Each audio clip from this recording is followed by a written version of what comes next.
நீங்கள்லாம் சாப்பிட்ற சாப்பாடே வந்து எல்லாம் நாங்கள் கொடுத்தது. கொடுத்ததுதான். அதெல்லாம் நீங்கள் வந்து சாப்பாடு போட்டு எங்கள் மேலே உங்களுக்கெல்லாம் ஒரு நன்றி இருக்கா, நன்றி உணர்வு இருக்கா?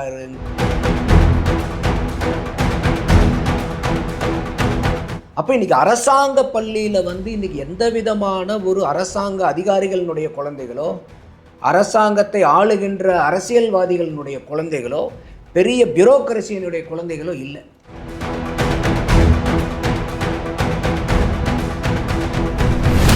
யாராவது வந்து ஓகே இந்த அமைச்சருக்கு உடம்பு சரியில்லைங்க, இந்த ஊரில் இருக்கக்கூடிய அரசாங்க மருத்துவமனையில் கடந்த 5 நாட்களாக இல்லை 10 நாட்களாக ட்ரீட்மெண்ட் எடுத்து அரசாங்க ஆஸ்பத்திரியிலேருந்து டிஸ்சார்ஜ் ஆகிருக்காருன்னு என்னைக்காவது படிச்சிருக்கோமா நம்ம? இப்போ அதாவது அந்த காலத்துலாம் வந்து பார்த்தீங்கன்னாக்கா சாப்பாட்டுக்கு இல்லாமல் செத்தவன் ஜாஸ்தி, ஆனால் இப்போ சாப்பாடு சாப்பிட்டனால செத்தவன் ஜாஸ்தி.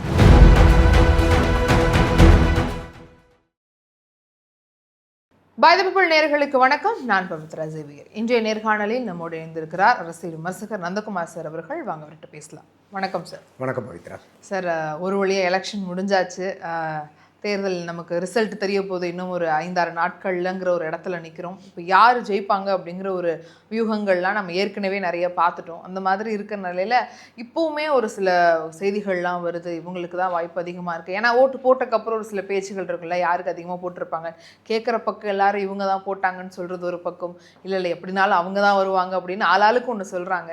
உங்களுடைய கணிப்பு என்னவா இருக்குது சார்? என்ன நடக்க வாய்ப்பு இருக்குது ரிசல்ட்டை பொறுத்த வரைக்கும்? இல்லை, இப்போ பிரதானமாக பார்க்கும்போது இந்த மழை விட்டாலும் தூவானம் விடாதுன்னு பார்க்க பாருங்க. அந்த மாதிரி மழை வந்தாலும் அதுக்கப்புறம் தூவானம் தூரலாக இருக்குன்னு பார்த்தா இப்போ இது முன்னாடி இருந்ததை விட அதிக பிரச்சனைகள், இப்போ தான் ஒரு விவாதங்கள் சூடு வந்து அதிகமாக பிடிக்கிறத நம்ம பார்க்குறோம்.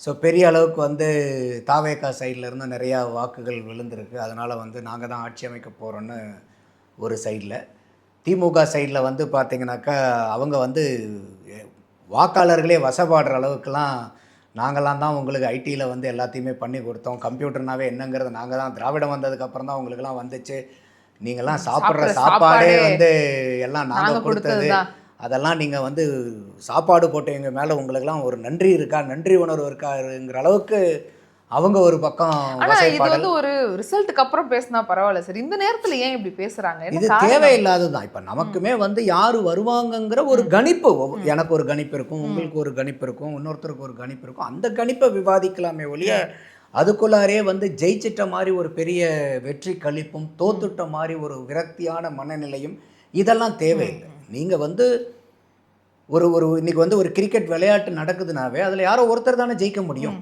அது தெரிஞ்சுதானே 2 டீமுமே விளையாடுது. 2 பேருமே ஜெயிக்கிறாங்கன்னு சொல்ல முடியுமா? இப்போ ஒரு ஐபிஎல் டோர்னமெண்ட்டில் ஒரு 10-12 டீம் விளையாடுதுன்னா 12 பேர்த்துக்கும் கப்பு கொடுக்க முடியாது. ஏதோ ஒரு டீம் தான் ஜெயிக்க போகுது. அது விளையாடக்கூடிய அத்தனை டீமுக்கும் தெரிஞ்சு தானே விளையாடுறாங்க. அப்போ இப்போ வந்து ஆட்சி அமைக்க போகிறது யாரோ ஒருத்தர் வரப்போகிறாங்க, இல்லை வந்து தொங்கு பாராளுமன்றம் அமைச்சாலும் ஏதோ ஒரு கோயலிஷன் கவர்மெண்ட் ஃபார்ம் ஆக போகுது. ஸோ அப்போ வந்து இந்த தேர்தலை வந்து ஒரு ஜனநாயக திருவிழா, ஜனநாயக விளையாட்டாக எடுத்துகிட்டு அந்த விளையாட்டில் நம்ம எப்படி விளையாண்டோம், நம்மளுடைய பங்கெடுப்பு எப்படி இருந்துச்சு, நம்மளுடைய வாக்காளர்களை எந்த அளவுக்கு நம்ம பண்ணணும், நம்மளுடைய செயல் திட்டங்கள் என்ன, நம்ம வந்தால் என்னென்ன செய்வோம், அப்போ அது எல்லாத்தையும் எல்லா கட்சியும் வச்சதுக்கப்புறம் வாக்களிக்கிற முழு உரிமை வாக்காளர்களை சார்ந்தது. நீங்கள் எடுத்து உங்களுடைய பிரச்சாரங்களை வைக்கிற வரைக்கும் தான் உங்களுடைய கண்ட்ரோல். அந்த பிரச்சாரத்தை நீங்கள் வச்சதுக்கப்புறம் யார் என்னன்னு சீர்தூக்கி பார்த்து அதுக்கு டிக் மார்க் அடித்து ஒவ்வொருத்தருக்கும் எவால்வேட் பண்ணி வாக்களிக்கக்கூடிய உரிமை வாக்காளனுடையது. அப்போ அவன் இங்கே வாக்கு போட்டான், அங்கே வாக்கு போட்டுட்டான், அதனால் வந்து அந்த பிரச்சனை இந்த பிரச்சனைங்கிறது வந்து தேவையில்லாது. நம்ம எல்லாருமே எதிர்பார்க்க வேண்டியது வருங்கால தமிழ்நாடு அடுத்த 5 வருடத்துக்கு இன்னும் உயர்ந்த நிலைக்கு போகணும். இப்போ நிறையா நமக்கு தமிழ்நாட்டில் பிரச்சனைகள் இருக்குது. அது எந்த ஆட்சி வந்தாலும் ஒரு ஒரு ஸ்மூத் செயலிங்னு சொல்லுவாங்க பாருங்கள், அந்த மாதிரிலாம் இருக்காது. பெரிய ஒரு ஆளுமை திறன் இருக்கணும், ஒரு பெரிய கட்டுக்கோப்பான ஒரு ஆட்சி இருக்கணும். அது வந்து சமூக ரீதியிலையும் சரி, பொருளாதார ரீதியிலையும் சரி, அரசியல் ரீதியிலையும் சரி, ஒரு திடமான ஒரு அரசியல் ஆளுமைகள் அதே மாதிரி ஆட்சியாளர்கள் வந்து அமர்ந்தால் தான் அடுத்த 5 வருஷத்துக்கு வந்து தமிழ்நாடு வந்து கொஞ்சம் முன்னாடி போக முடியும். அப்படி தான் நான் பார்க்குறேன். ஆமாம் சார். இப்போ உங்களுடைய பதிலிருந்து என்னுடைய கேள்வி வைக்கிறேன். என்ன காரணம்னா, இப்போ அந்த 5 வருஷங்கிறது ஒரு அதிருப்தியில் மனநிலையில் மக்கள் இருக்காங்கன்றதை நம்ம தினந்தோறும் பார்க்குறோம். இப்போ அடுத்த 5 வருஷம் ஒரு ஆட்சியில் வரப்போகிறாங்க, அது யாராக வேணா இருக்கட்டுமே. ஆனால் அவங்க வந்து மக்களுக்கு இந்த மாதிரியான நல்ல விஷயங்கள் எல்லாம் செய்ய வேண்டியது இருக்குது. இதெல்லாம் அடிப்படையாகவே மக்கள் எதிர்பார்க்குறாங்க. இந்த விஷயங்கள்லாம் செஞ்சுட்டாங்கன்னா மக்கள் மனசில் அவங்க ஒரு நல்ல இடம் பிடிச்சிருவாங்க. ஸோ வந்த உடனே அந்த ஹனிமூன் பீரியட்னு சொல்லுவாங்கள்ல எலெக்ஷனில், அந்த மாதிரி அவங்க வந்த உடனே இந்த மாதிரியான விஷயங்கள்லாம் அவங்க செயல்பட்டே ஆகணும், செயல்படுத்தியே ஆகணும். மக்கள் வந்து கரெக்டான ஒரு ஆளை தான் நம்ம உட்கார வச்சிருக்கோன்னா அவங்களுக்கு ஒரு திருப்தி அடைவாங்க அப்படின்னா என்ன விஷயங்கள்லாம் இருக்கும் சார்? இல்லை, இப்போ வந்து ஹனிமூன் பீரியடெல்லாம் யார் ஆட்சிக்கு வந்தாலும் ஹனிமூன் பீரியட்லாம் கிடையாது. நீங்கள் வந்த நாள்லேருந்து you have to gear up and you have to keep performing. Okay. So அதனால் வந்துட்டோம் ஒரு 2 மாதம் ஆகட்டும், 3 மாதம் ஆகட்டும், ஒரு 6 மாதம் ஆகட்டும், ஒரு வருஷம் கழிச்சு அப்படிலாம் இல்லை. நம்ம வந்ததுலேருந்தே செய்ய வேண்டிய கடமைகள், பிரச்சனைகள் நிறையா இருக்குது. குறிப்பாக வந்து பார்த்திங்கன்னா இந்த போதை கலாச்சாரம், குறிப்பாக இன்னும் எஸ்பெஷலி சொல்லணும்னா இந்த கஞ்சாவினுடைய புழக்காட்டம் வந்து ரொம்ப பெரிய அளவுக்கு இருக்குது. அப்போ அந்த போதைப் பொருளுங்கிறது வந்து நம்ம இந்தியாவுக்காகட்டும் தமிழகத்துக்காகட்டும் நமக்கு இளைஞர்கள் தான் அதிகமான மக்கள் இருக்காங்க. சற்றேறக்குறைய ஒரு 50-60% மக்கள் தொகை வந்து இளைஞர்களுடைய மக்கள் தொகை தான் இருக்குது. அப்போ இந்த போதைப் பொருள், போதை வஸ்துக்களுக்கு அடிமையாகக்கூடிய தலைமுறை யாருன்னா இளம் வயதினர் தான். அப்போ அந்த மாதிரி நம்மளுடைய எதிர்காலமாக இருக்கிறவங்கள போதையில் கொண்டு போய் அடிமையாயிட்டோம்னாக்கா ஒட்டுமொத்த எதிர்காலமும் வெட்டியாக போயிடும். ஸோ அப்போ அந்த போதையை வந்து கட்டுக்குள்ளார கொண்டு வர வேண்டியது வந்து பிரதானமான ஒரு இலக்கு. யார் அரசாங்கத்தை அமைச்சாங்கனாலும். அடுத்தது வந்து பார்த்திங்கனாக்கா அந்த போதை சார்ந்து ஏற்பட்ட இந்த லா அண்ட் ஆர்டர் இஷ்யூ, அந்த லா அண்ட் ஆர்டர் வந்து இப்போ இன்றைக்கி வரைக்கும் நமக்கு தமிழ்நாடுக்கு எலெக்ஷன் முடிஞ்சாலும் ஒரு ரெகுலர் டிஜிபி கிடையாது. இது ரொம்ப ஆல்மோஸ்ட் ரொம்ப நாளாக வந்து இது ரெகுலர் டிஜிபி இல்லாமல் இருக்கிறோம். ஸோ அந்த மாதிரி ஒரு காவல்துறையில் ரெகுலர் டிஜிபி இருக்க வேண்டியது கட்டாயம். சில பேர் சொல்லுவாங்க ரெகுலர் டிஜிபி இல்லைனா என்ன சார் பொறுப்பில் இருக்கிறவங்க பார்த்துக்க மாட்டாங்களான்னு.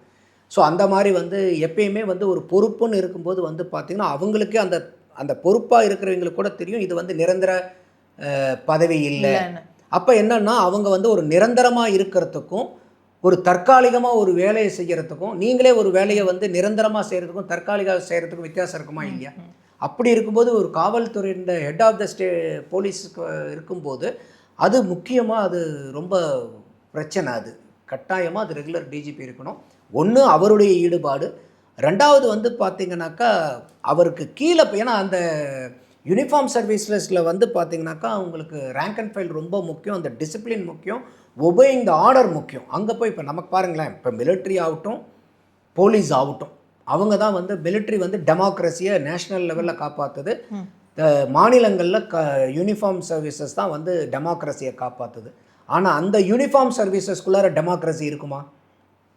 கிடையாது. மிலிட்ரிலையும் டெமோக்ரஸி கிடையாது, போலீஸ்லேயும் டெமோக்ரஸி கிடையாது. ஏன்னா அந்த மாதிரி அவங்களுக்குள்ளார டெமோக்ரஸி இருந்தால் அவங்களால டெமோக்ரஸியை காப்பாற்ற முடியாது. இது ஒரு ஐரணி இது. ஸோ அப்போது அந்த மாதிரி சிச்சுவேஷன் இருக்கும்போது அந்த ரெகுலர் டிஜிபிங்கிறது ரொம்ப இம்பார்ட்டன்ட். ஏன்னா இப்போ அப்போ தான் வந்து பார்த்திங்கன்னா யார் வந்து அதிகாரி என்னையா இன்னும் ஒரு 6 மாதம் இருப்பாரா, 5 மாதம் இருப்பாரா, அதுக்கெல்லாம் இவர்கிட்ட போய் என்ன வரவங்களை நம்ம பார்த்துக்கலாம், இப்படி வந்து கீழே இருக்கிறவங்ககிட்ட அந்த மாதிரி திங்கிங் வந்துடும். மேலே இருக்கிறவங்களுக்கு கன்விக்ஷன் குறையும், கீழே இருக்கிறவங்களுக்கு வந்து ஒபேயிங் த ஆர்டருங்கிறதே இருக்காது. எப்படி இருந்தாலும் நம்மால் தான் வருவார், அப்புறம் பார்த்துக்கலாம், நம்ம இவர் சொல்கிறத நம்ம எதுக்கு கேட்டுன்னு அந்த வந்து ஒரு அலைன்மெண்ட்டு, ஒரு அக்ரிமெண்ட்டு, ஒரு கொலாபரேஷன் வந்து எஃபெக்டிவ்னஸ் இருக்காது. ஸோ அது வந்து ஒரு லா அண்ட் ஆர்டர் வந்து பெரிய சேலஞ்ச் இருக்குது. ஓகே. ஸோ இது வந்து ஒரு ஸ்டேட் லெவல், ஒரு கவர்னன்ஸ் லெவலில் கட்டாயமாக செய்ய வேண்டிய இடத்துல கட்டாயமாக செய்ய வேண்டியதில். அடுத்தது மூன்றாவது பார்த்தா பொதுமக்கள் ரீதியில்னு வரும்போது நம்ம ஒவ்வொரு குடும்பமும் எதிர்பார்க்கறது என்னென்னா, இன்றைக்கி பெரிய பிரச்சனையில் இருக்கிறது ஒரு மருத்துவ செலவு, படிக்கிற செலவு.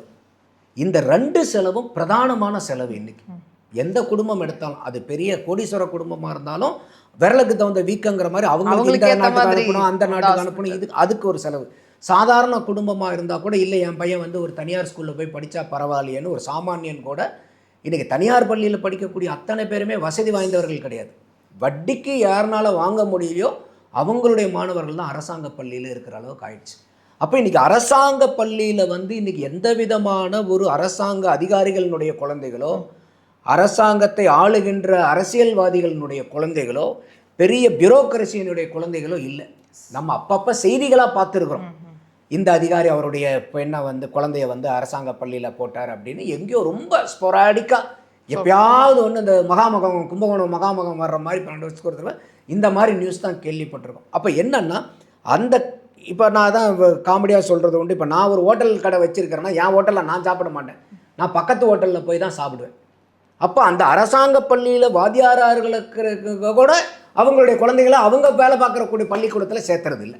ரொம்ப நாளாவே இருக்கிற கோரிக்கை தான் இந்த கல்வியும் மருத்துவமும் நம்ம தமிழ்நாட்டுல சுகாதாரமா அரசே வழங்கணும் அப்படிங்கிறது. ஆனா இன்னைக்கு வரைக்கும் இலவசமா இருக்குதா, இலவசமா இருக்குது, தரமானதா இருக்குதாங்கிறதான் கேள்வி. இப்போ நிறைய பேர் நாங்கள் வந்தால் கல்வி இலவசம், மருத்துவம் இலவசம். இலவசம் ஏற்கனவே இருக்கு. அந்த கல்வியும் தரமானதா இருக்கா, மருத்துவம் தரமானதா இருக்கா? இன்னைக்கு வந்து இப்போ மக்கள்கிட்டே என்னன்னா, ஏதோ ஒரு ரொம்ப பிரச்சனையா இருக்குது, ஒரு உயிருக்கு போராட்டம்னா செலவானாலும் பரவாயில்லைங்க, கடன் ஆனாலும் பரவாயில்லைங்க, ப்ரைவேட் ஹாஸ்பிட்டலுக்கு போயிடலாங்க.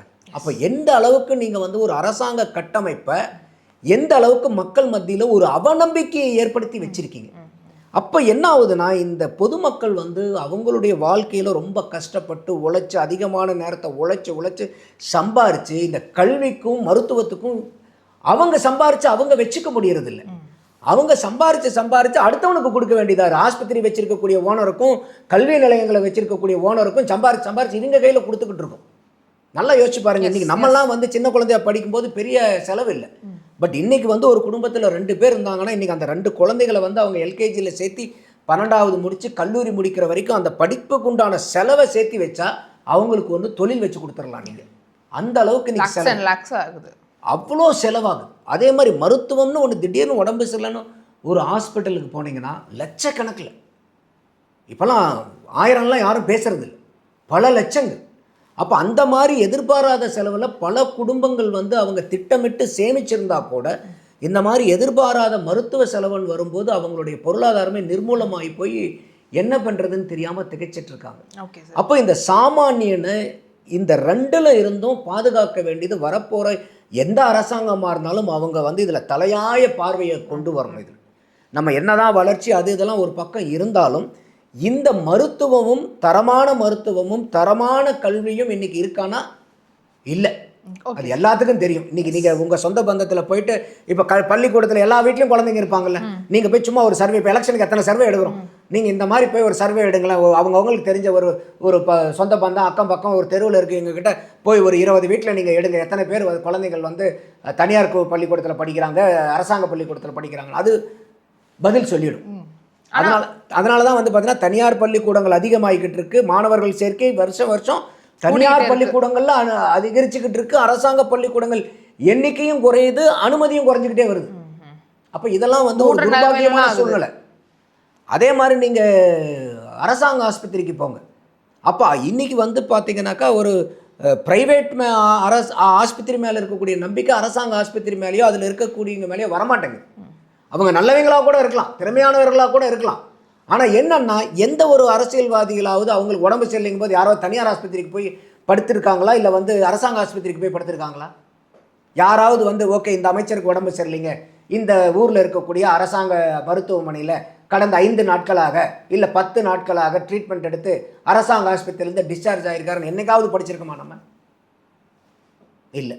அப்போ இந்த 2ம் வந்து பார்த்தீங்கன்னாக்கா ஒரு மனிதனுக்கு அடிப்படை தேவை, கல்வி, உடல் ஆரோக்கியம்.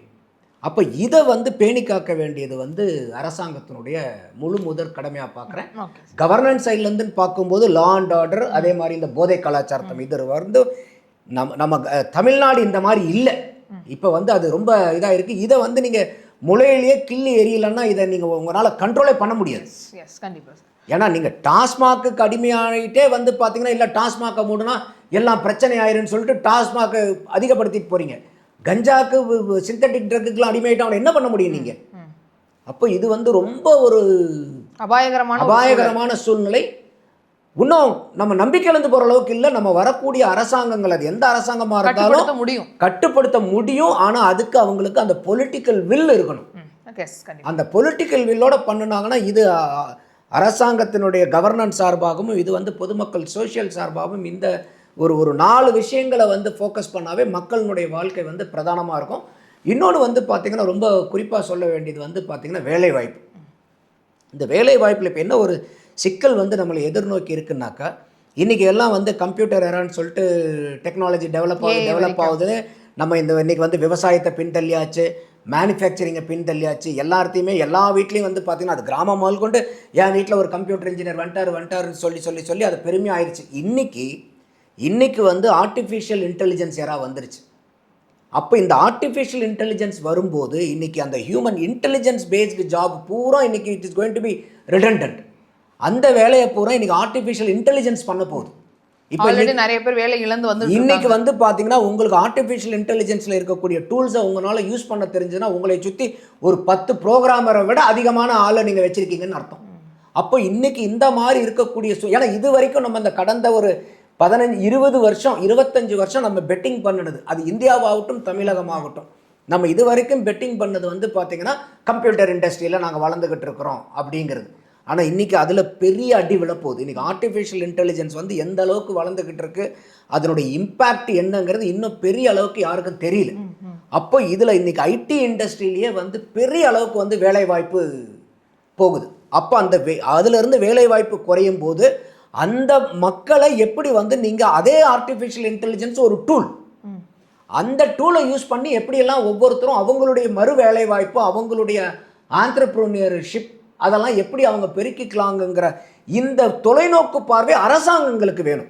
அரசாங்கம் வந்து அதை கட்டமைக்கணும். அப்போ இன்னைக்கு வரக்கூடிய ஆர்டிஃபிஷியல் இன்டெலிஜென்ஸ் ஒரு வேலைவாய்ப்பு சார்ந்ததில் வந்து பல பேர்த்துக்கு பிரச்சனைகளை ஏற்படுத்தினாலும் அதே ஆர்டிஃபிஷியல் இன்டெலிஜென்ஸை யூஸ் பண்ணி எப்படி இந்த மாதிரி நம்மக்கிட்ட இருக்கக்கூடிய இளைஞர்களை வச்சு வேற காரணிகளை கொண்டு ஒவ்வொருத்தரையும் வந்து ஒரு ஆண்டர்பிரினர் ஆக்கிட்டு, இப்போ உதாரணத்துக்கு வந்து பார்த்தீங்கன்னாக்கா ஒருத்தர் நீங்கள் இப்போ வந்து லா ப்ராக்டிஸ் பண்ணணும்னு வச்சுக்கோங்களேன், அதுக்கு வந்து நீங்கள் பல நாள் வந்து நீங்கள் ஜூனியராக ஒர்க் பண்ணணும். ஏன்னா அப்போ தான் அந்த தகவலுக்கு தெரிஞ்சுக்க முடியும், கேஸ் ஹிஸ்ட்ரியை பற்றி தெரிஞ்சுக்க முடியும் எல்லாமே.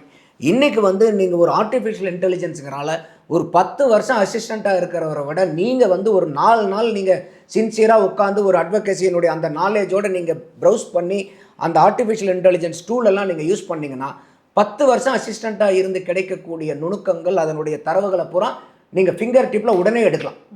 அப்போ நான் என்ன சொல்ல வரேன்னா, நீங்கள் ஒரு 10 வருஷம் ஒரு ஜூனியராக இருந்து அதுக்கப்புறம் லாயராக ப்ராக்டிஸ் பண்ண போக வரும். இப்போ நீங்கள் ஆரம்பத்திலேயே ஒரு 4 மாதம் 5 மாதத்துலேயே உங்களால் நீங்கள் மெயின் ப்ராக்டிஸ் போகிறதுக்கு உண்டான வாய்ப்பை ஆர்டிஃபிஷியல் இன்டெலிஜென்ஸ் உங்களுக்கு வழங்குது.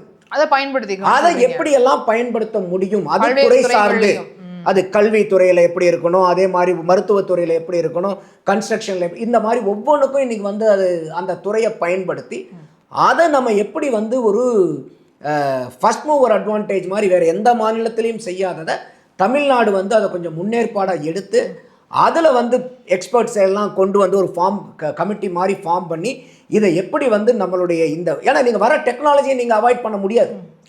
டெக்னாலஜி நோபடி அடாப்ட் தான் நீங்கள் பண்ணிக்கணும். அப்போ அதை எவ்வளோ குவிக்காக அடாப்ட் பண்ணி எவ்வளோ ஏபிளாக அதை என்ஹான்ஸ் பண்ணி அதை வச்சு எப்படி உங்களுடைய ப்ரொடக்டிவிட்டியை இன்க்ரீஸ் பண்ணுறதுன்னு யோசிக்கும் போது என்ன ஆகுனா, நம்ம மற்ற மாநிலங்களை விட குயிக்காக வந்து நம்ம மாநிலத்தை வந்து மேல் கொண்டு போக முடியும்.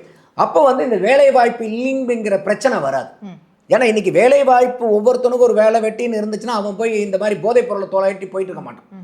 அப்போ ஒருத்தனுக்கு எப்போ வந்து ஒரு வேலைவாய்ப்பு இல்லைன்னு வருதோ அப்போ தான் வந்து சமூகத்தில் சில குற்றங்கள் வந்து அதிகரிக்கும். ஸோ அப்போ இதையும் ஒரு பார்வையாக இந்த மொத்தமாக அது முதல்ல வந்து சொன்ன நாளோட இதையும் 5 இந்த 5 விஷயங்கள் வந்து ரொம்ப தலையாய கடமை வரப்போகிற 5 அதாவது வரப்போகிற அரசாங்கம் அது எந்த கட்சி ஆட்சிக்கு வந்தாலும். கண்டிப்பாக சார். இப்போ அடிப்படையாக நமக்கு வந்து உணவு அப்படிங்கிறது ரொம்ப முக்கியம். இப்போ விவசாயத்துக்கு எந்த அளவுக்கு அரசாங்கம் வந்து உதவி பண்ணுறாங்க அப்படிங்கிறத நம்ம கவனிக்கிறோம்.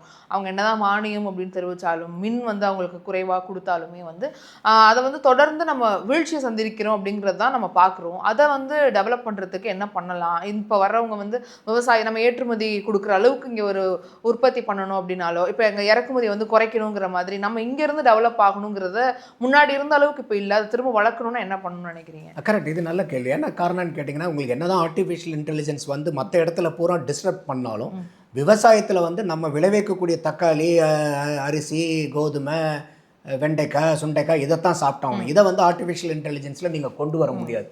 அதோட வந்து இன்றைக்கி அதிகமான வேலை வாய்ப்பை கொடுக்கக்கூடிய துறை எதுன்னு கேட்டிங்கன்னா, அதனால தான் அதை ப்ரைமரி செக்டார்னே வச்சுருக்கோம்.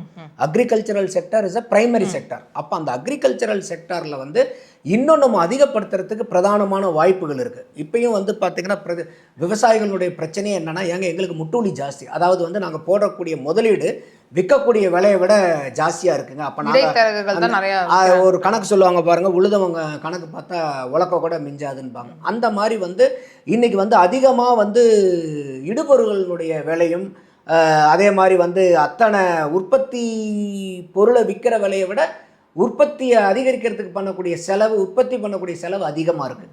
அப்போ இந்த இடத்துல வந்து பார்த்திங்கன்னா நம்ம இந்த டெக்னாலஜிஸை கொண்டு வரணும்.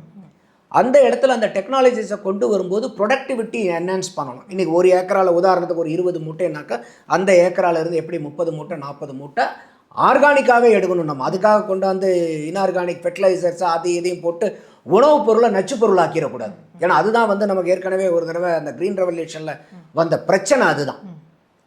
10ல் அதனால் உற்பத்தி அதிகப்படுத்தணுங்கிறதுக்காக நம்ம பலவித ரசாயன பொருட்களை கொண்டு வந்து சாப்பாடு கொடுத்துட்டோம். ஆனால் அந்த சாப்பாட்டு பொருளை பூரா சுத்தமாக கொடுத்தமான இல்லை, விஷம் கலந்ததாக மாறிப்போச்சு. இப்போ அதாவது அந்த காலத்துலாம் வந்து பார்த்தீங்கன்னாக்கா சாப்பாட்டுக்கு இல்லாமல் செத்தவன் ஜாஸ்தி, ஆனால் இப்போ சாப்பாடு சாப்பிட்டனால செத்தவன் ஜாஸ்தி.